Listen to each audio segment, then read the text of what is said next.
జై బీసీ. ఇప్పుడు కార్యక్రమం ముగియడం జరిగింది.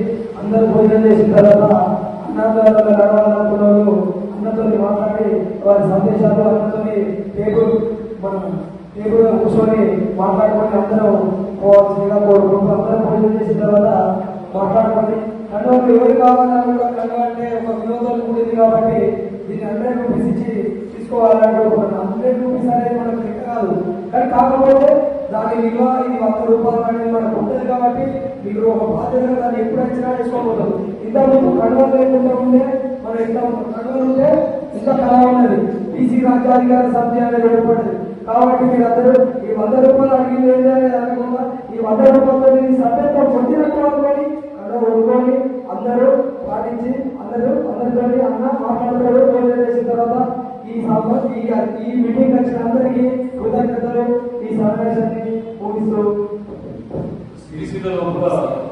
నిన్ననే కరీంనగర్ ముద్దుబిడ్డలు కరీంనగర్ ప్రాంతానికి సంబంధించినటువంటి ఉమ్మడి జిల్లా వ్యాప్తంగా ఉన్నటువంటి మన బీసీ నాయకురాలు అందరూ విచ్చేసినటువంటి ఈ సమావేశానికి అధ్యక్షత వహిస్తున్నటువంటి గడప కోటేష్ గారికి, అదేవిధంగా ఈ కార్యక్రమానికి ఇచ్చేసినటువంటి మహిళామణులు, మరీ ముఖ్యంగా లక్ష్మణ్ గారు, అదేవిధంగా ఇతర బీసీ నాయకురాలు, బీసీ రాజ్యాధికార సమితి రాష్ట్ర ఉపాధ్యక్షురాలు ఏరుకొండ హేమావతి గారు, రాష్ట్ర వర్కింగ్ ప్రెసిడెంట్ కత్తుల కవిత గారు, ఉమ్మడి కరీంనగర్ జిల్లాకి అధ్యక్షులుగా ఉన్నటువంటి సోదరులు వెంకటేశ్వర గారు, బీసీ రాజ్యాధికార సమితి ఉమ్మడి వరంగల్ జిల్లా గౌరవ అధ్యక్షులు చూడూరి రమేష్ గౌడ్ గారు, ప్రియతమ మిత్రులు హుజూరాబాద్ నియోజకవర్గానికి ఇన్ఛార్జ్, అదేవిధంగా కరీంనగర్ జిల్లాకి ప్రధాన కార్యదర్శి కుమార్ గౌడ్ గారు, అదేవిధంగా హనుమకొండ జిల్లా అధ్యక్షులు యుగేందర్ యాదవ్ గారు, మిత్రులు సోదరులు మేధావి కాకతీయ యూనివర్సిటీ స్కాలర్ తిరుపతి యాదవ్ గారు, అదేవిధంగా ఉమ్మడి వరంగల్ జిల్లాకి ఇన్ఛార్జ్ రాష్ట్ర కార్యదర్శి ముంచాల రాజేందర్ గారు, రాష్ట్ర ప్రధాన కార్యదర్శి లచ్చన్న గారు, వీరితో పాటు ఈ కార్యక్రమానికి చేసినటువంటి ప్రతి ఒక్క నాయకులకు కూడా పేరు పేరున బీసీ ఉద్యమాభినందనలు తెలియజేస్తా ఉన్నాను. నా పేరు చెప్పలేదు.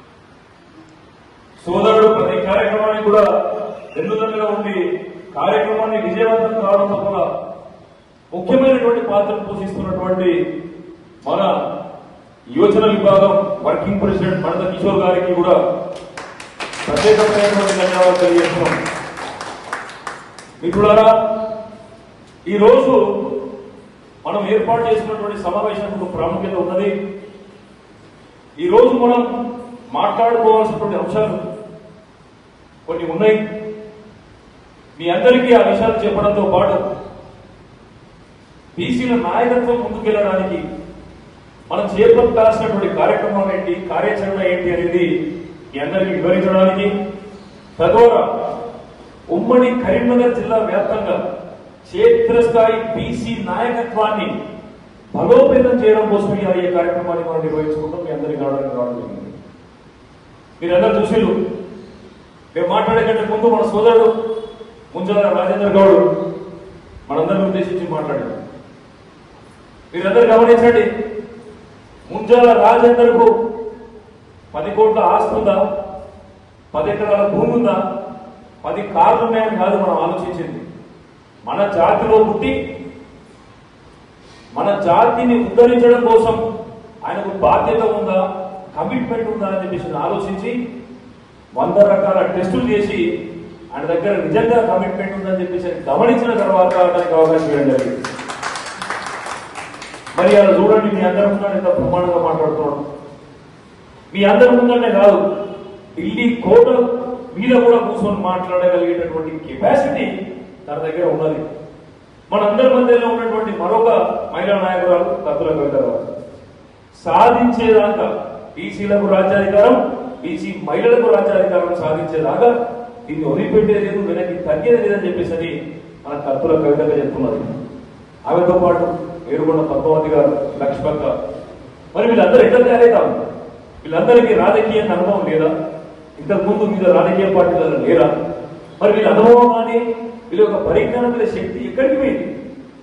ఎక్కడికి పోయిందంటే ఎక్కడైతే పనిచేసినటువంటి రాజకీయ పార్టీలు వాళ్ళ కులాల ఎదుగుదల కోసం కానీ వాళ్ళ వర్గాల ఎదుగుదల కోసం కానీ వాళ్ళ కుటుంబాల ఎదుగుదల కోసం చూసుకోవడం తప్పించి వాళ్ళు ఎదగడానికి ఉపయోగపడినటువంటి మన వర్గాలు అన్న చెప్పినట్టు లక్షలు చెప్పినట్టు 1200 మంది అమరులైతే తెలంగాణ వచ్చింది కదా.